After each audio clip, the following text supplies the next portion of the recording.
as the gun is going to end up looking about similar to this, and will most likely shoot similar as well. So people are speculating that Glock is going to go to a full FCU. Here's my personal opinion. I don't think Glock is going to do that. But if they do offer a plate system, maybe they'll use a different plate system on that one. Maybe Glock will bring the Glock 46 to the United States with a little bit lighter trigger, like the standard 4.5, 5 pounds.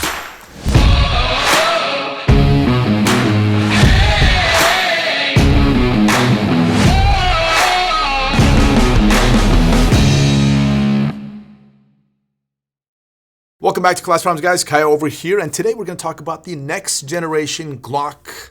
That'd be Glock Gen 6. Now, it is obviously not out yet. Nobody knows when it's going to be out, but there's a lot of speculations out there. So in this video, we're going to talk about what do we think Glock is going to change on Gen 6 models, and also what do we want them to change. But before we get there, let's talk about the history.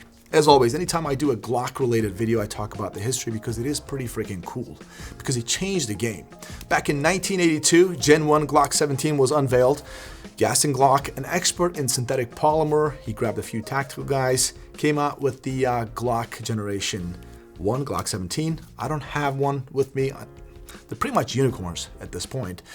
And the Austrian military got 25,000 of them, just dominated the competition, and then it spread like a wildfire, and now the most widely used handgun in the world, and they're not stopping at all.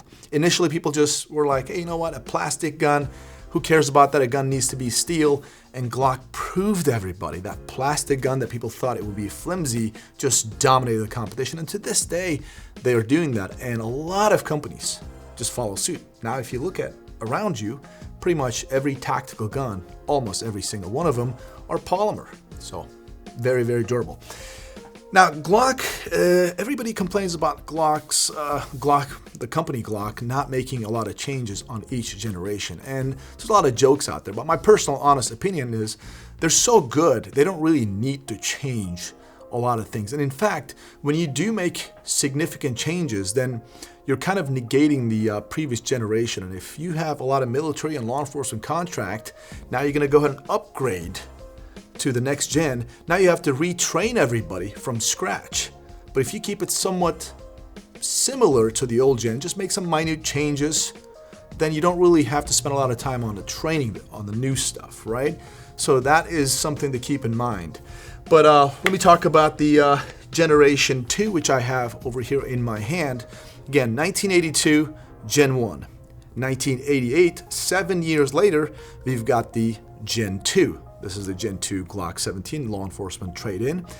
Then we moved all the way to 1998. So 10 years later, we had Generation 3. I don't have a Gen 3 here in front of me. Then 1998 to 2010. Now 12 years later, the longest duration, we were introduced to Glock Gen 4.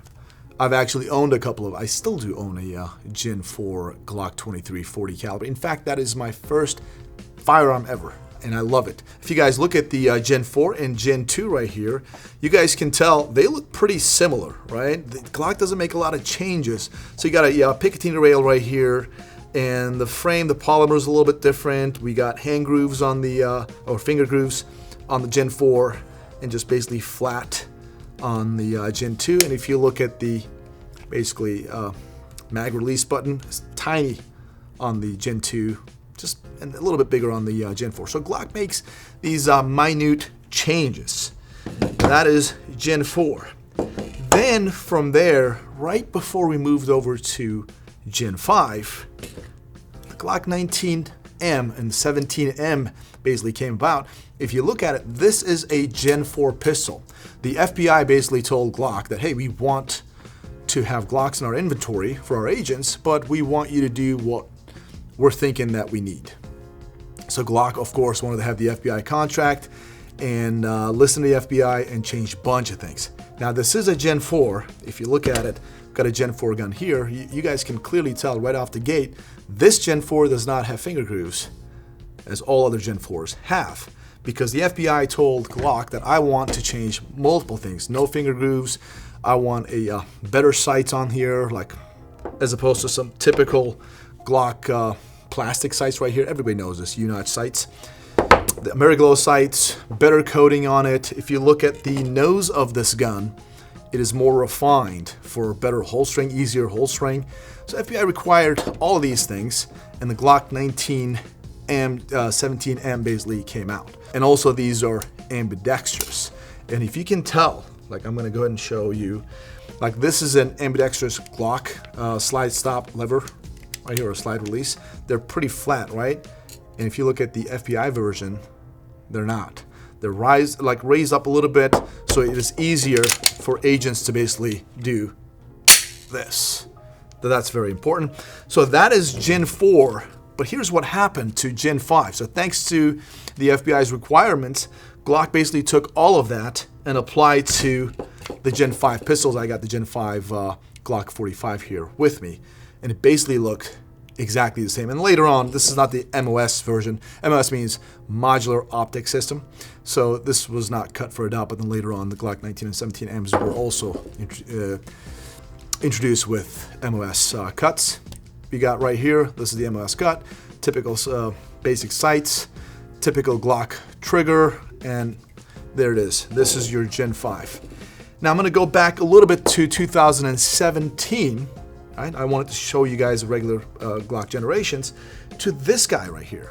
Now this is the Glock 19X. If you look at it, this is actually a Gen 5, but a Gen 5 made for the Army trials. And if you guys remember, this is the 6-hour P320, basically M17, M18 is the Marine Corps version. They basically went head to head, and Glock lost the contract because it was not modular. And 6-hour gave the military that modularity the military wanted. Therefore, it was able to secure the contract. So there it is. So this thing is one of those things, basically, it still stayed around and sells a crap ton because of the iconicness of the US military trials gun. Pretty cool, and I love the color. But overall, everything else is pretty much the same. It's your typical Gen 5 handgun, minus some differences. If you notice, the front serrations, and this one did not have front serrations, and obviously not cut for a dot. That's it. So in a nutshell, this is your Glock history. Now we talked about like 7 years, then we had the next gen, which is Gen 2, then 10 years, we have the Gen 3, then 12 years, we have the Gen 4, and then another 7 years for Gen 5. Now that was 2017. Now 2025, I can't do math. Ryan? I think that's around 8. Eight, right? Yeah. So, somewhere around. So we're at 8 years, guys. So what does that tell us? We are very close, or we should be very close to Gen 6. With that being said, speculation is spreading like wildfire on the internet, especially Reddit. If you guys check them out, people are talking about all these specs or certain features are going to be coming to Gen 6, and people tell us basically, or talk to each other, what they want Gen 6 to look like, feel like, all of that stuff. All right, now you guys obviously got the history, so you know what Glock does each generation, which is not much at all, but enough, right? Gen 6, here's what I'm thinking, what we're thinking. Glock is going to change. I'm going to start from basically the muzzle area and kind of move back. I think Glock is going to keep the slide is going to look pretty much the same. Glock's not going to change much, guys. I don't think we're going to see something crazy different from Glock. It's going to be very similar to what I'm holding in my hand, but some minor changes, and I may nail this or I may just fail completely. But let me know your thoughts in the comment section, and what do you think? I think the muzzle end is going to stay the same for holstering because this is pretty effective, so we're going to keep it that way. As for the front serrations, the style of it straight down, I think it's going to stay the same. That's pretty much iconic to Glock at this point. Top serrations. Now, I've got an example over here. This is Ryan's slide. It was custom done. And you guys can see same exact serrations, but at the top, kind of following there. And CZ does that. Some other companies actually introduce top serrations. And the reason for that is, looks cool, maybe shave some weight, so less reciprocating mass. But also some people like to do this little press check, or even some competition shooters, they'll just reload and they'll just do this. So there's multiple reasons for it. Now this is one of those like custom element. Will Glock go there? I'm not sure. Maybe on a specific Gen 6 brand model, maybe. But I do not think Glock is going to have top serrations on Gen 6. Moving back to the Picatinny area, I think it's going to stay the same. And the reason it's going to stay the same because there's a lot of aftermarket parts out there, multiple different lasers and light manufacturers, all kinds of attachments. They're made specifically for Glock because Glock does its own thing and people just still buy it. So I think the Picatinny area is going to stay the same. Moving back here, a lot of people modified the gas pedal area. And I'm going to show you that. If you guys see this, this is also Ryan's frame. He got it all custom lasered. If you see the gas pedal area, it's shaved just ever so slightly, and stippled obviously, so you can just put your thumb right there. So when you are shooting, you can just press down, just like that, and it'll help with the muzzle rise. And it is effective. So it's not one of those snake oil things. Like, it is effective. Will Glock do anything there?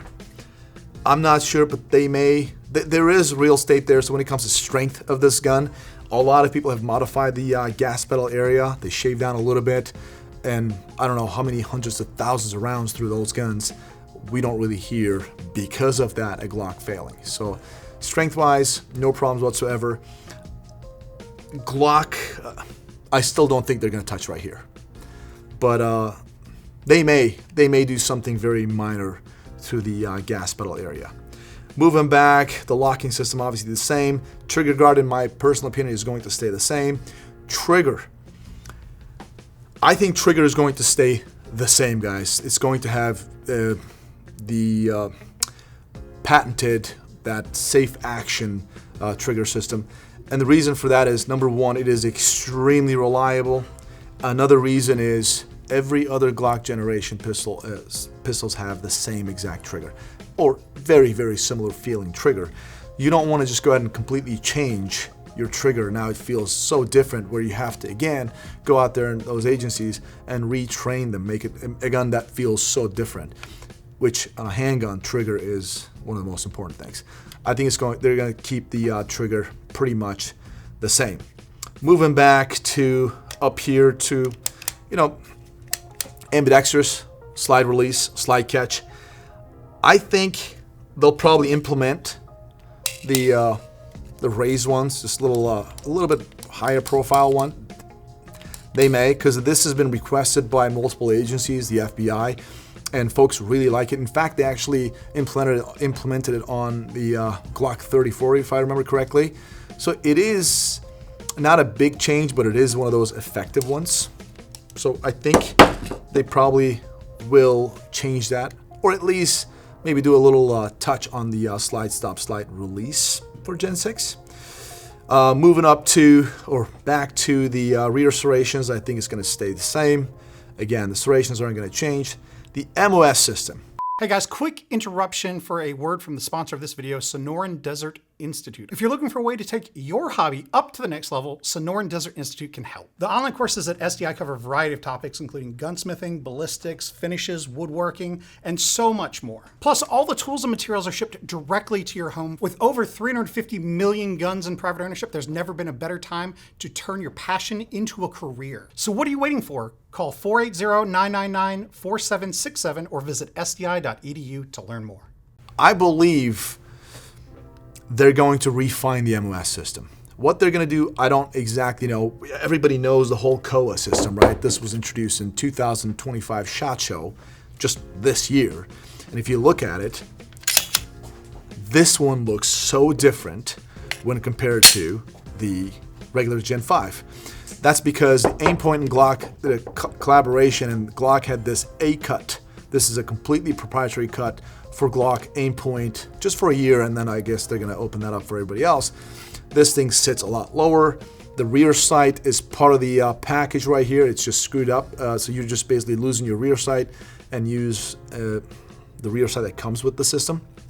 and has a nice steel front sight.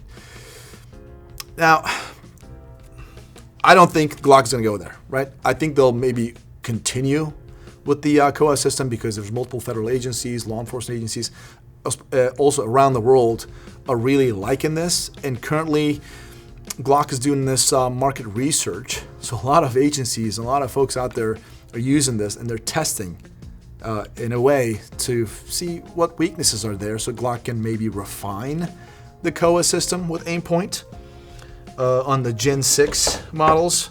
But I don't think that's going to be a standard Glock cut. I think A cut is going to just stay there as an option for folks who want it.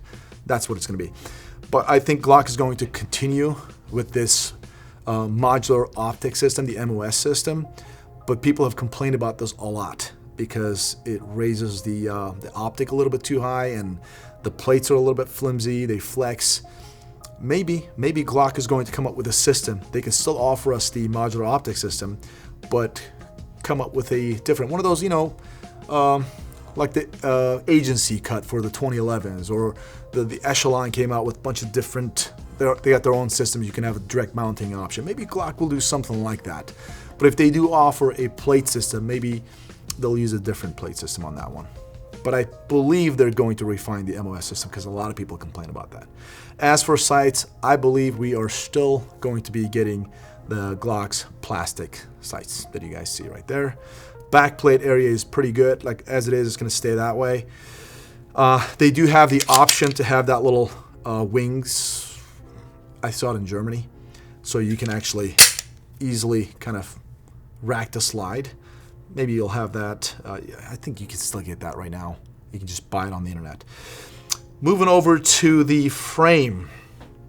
Now let's actually talk about the mag catch mag release. This mag catch mag release, I don't think it's going to change. If I were Glock, I wouldn't change it. They nailed it. This actually feels really good. You're not going to have really any inadvertent activation of this. Like you still can, but it is less likely with this setup. Easier to press. The spring tension is pretty good. And I like the way that it's designed. It just sits there pretty flush to the frame. So I like it. As for the ambidextrous, like it is reversible right now. You can actually remove this and put it over here for a left-handed shooter. You know, like the Springfield Echelons, right? You'll have, you can actually press on either side, right, without changing. I don't think Glock is going to go there. I think Glock is going to keep the magazine catch system the same, as you see. And let's talk about the frame. I think the frame is going to stay exactly the same, man. I don't think they're going to touch this frame at all. Glock has been continuing to use this square texturing. Like you guys, there you go. Like look at the Gen 2. This is 1988, guys. Look at it. They're refining it. So they're absolutely refining it. So check it out. So this is the old school one. Polymer was a little different, really slippery. That was one of the issues that Glock actually fixed. But still, texturing is very similar.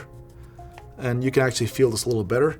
And this applies to also, let's see, Gen 4 right here. So you guys can see, pretty much the same. All right, Gen 4, Gen 5. I think Gen 5 is going to look about the same. If they refine the texturing, it's going to be very minor. That's about it. When it comes to magazines, I believe magazines are going to stay the same. Base plates, they're all going to look the same.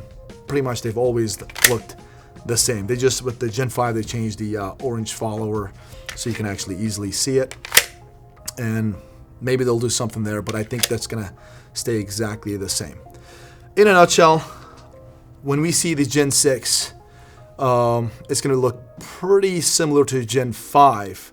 Now let's talk about the modularity. When we talk about the modularity, everybody thinks about the Sig Sauer, right?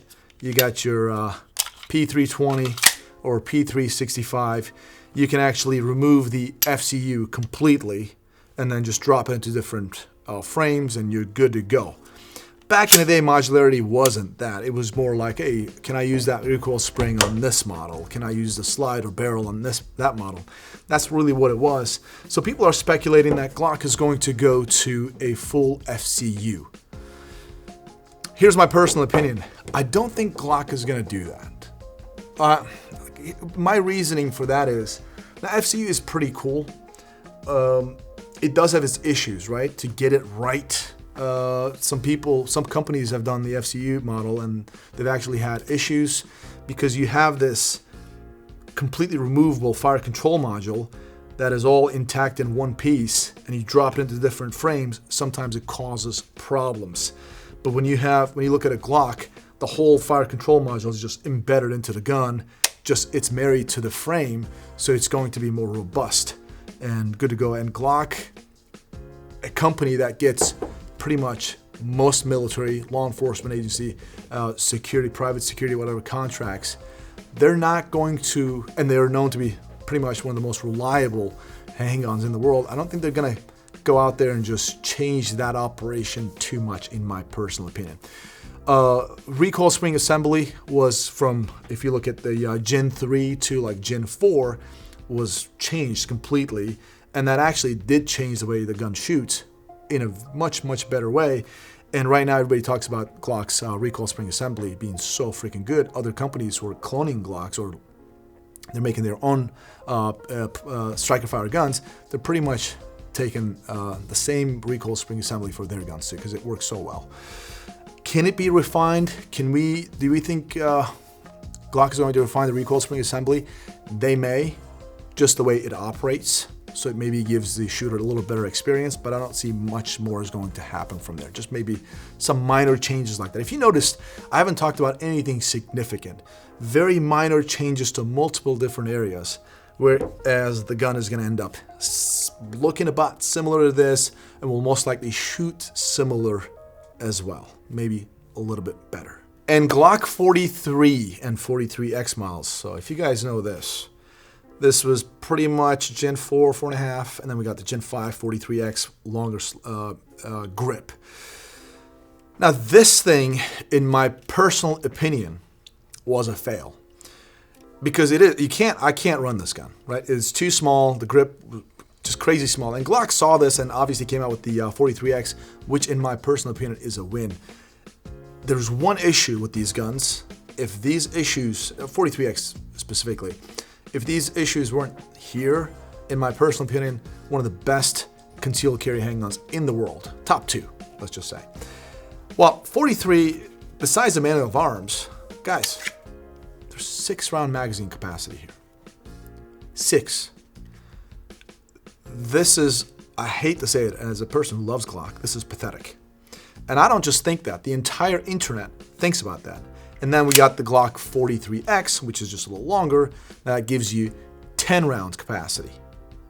Now, a gun that basically almost the size of a Glock 19, but just smaller. A little bit, a little shorter barrel, but thinner. Let's just say not smaller, narrower. That gets you 10 round magazine capacity. Well, in 2025, 2024, in the 2020s, that is just not enough. Now, some people may say that, hey, you know what, if you need more than 10 rounds, you're in a bad situation. Well, yeah, I want more than 10 rounds. And I'm not the only one. A lot of folks out there, we want more than 10 rounds. It is important. Capacity is, in my personal opinion, is king. It is better for me to have those rounds on me and not need it, and just need it and not have it. My personal opinion, Glock 43 and 43X Gen 6, without a doubt, is going to have magazine improvements. Because you guys know the company Shield Arms, right? They have increased these the capacities by 50%. So 6 rounds went up to 9 rounds, and then obviously 10 rounds went up to 15 rounds. So it is very possible. So hopefully Glock will go around the patent, do their own thing, whatever they do, and come up with a better magazine capacity. And also, these obviously not cut for a dot. They're not the MOS versions, but there is the MOS versions of 43 and 43X. Obviously, MOS versions will have a Picatinny rail as well. But that's pretty much it when it comes to this. Another one, well, these are what I think are going to happen. There is another gun called Glock 46. If you guys haven't seen my coverage of IWA, well, Enforce TAC actually in Germany, basically European SHOT Show, I believe it was 2023, I did a video on that one. It is requested by the German police force, and Glock made it for them. It is a rotating barrel.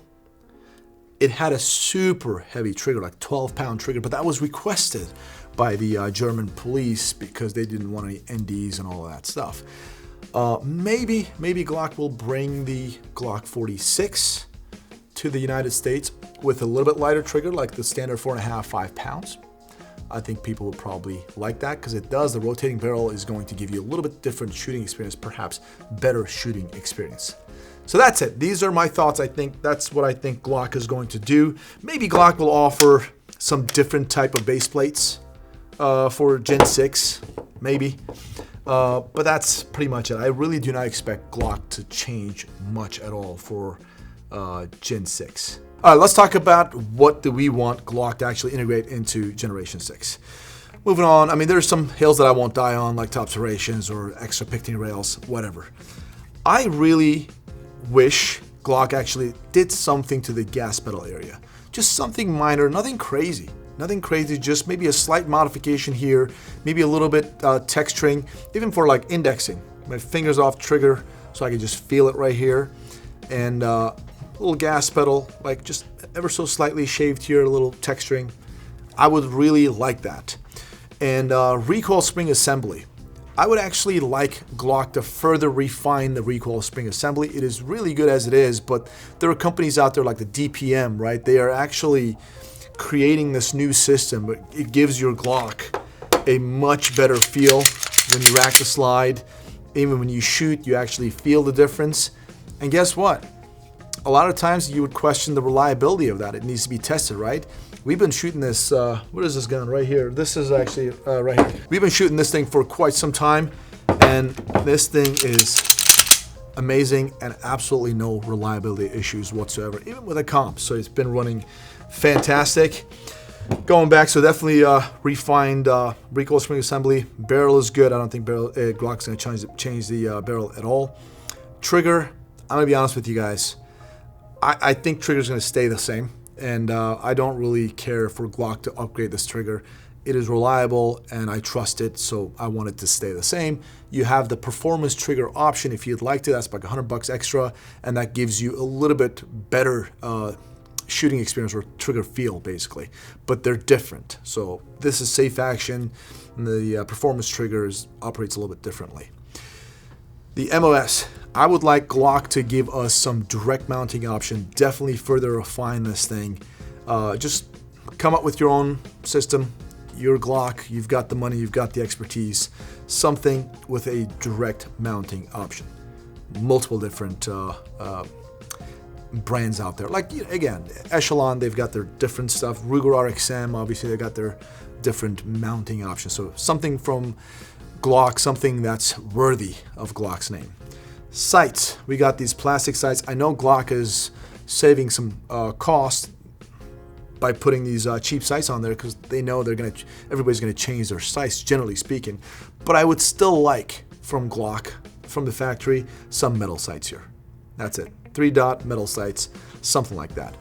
And going back, I would really like the enhanced slide release, slide stop lever, as opposed to these flat ones, just like the 19M. Really like that.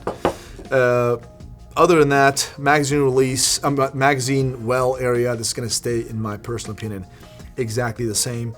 And let me talk to you about the biggest part that I personally really want, and that is the FCU system.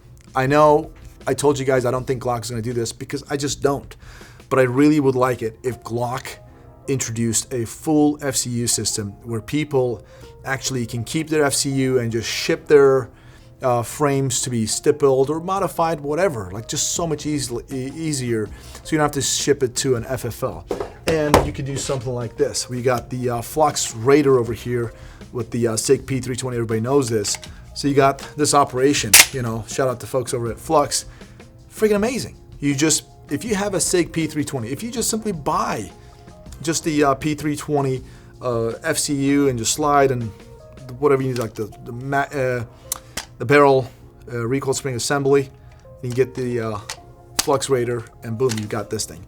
And you know what? If you have one of those 3D printers and you want to just kind of design your own frame, you can do that. When a gun has that FCU, well, you can do all of that stuff. Basically options are endless. So FCU system is something that I would really like to see from Glock. So we actually have a Glock Flux, and we have some other options from other companies, something similar to this, or maybe even innovated further that actually integrates Glocks. That's about it, guys. Let me know your thoughts in the comment section. What do you think? Do you first of all agree with me on what Glock is most likely going to do for Gen 6? Hopefully, the 2026 SHOT Show is going to be the Gen 6 revelation or release. If not, it's going to be 2027 in my personal opinion, because that's going to be 10 years. So if Glock is following the history, about 8 to 10 years is when we get a new gen. That's it. Let me know your thoughts in the comment section. And what parts, what other features do you guys want Glock to integrate into Generation 6? Guys, I hope this video was educational and hopefully fun for you guys, as it was for me. As always, thanks for tuning in. We appreciate your business. God bless. We'll see you on the next one.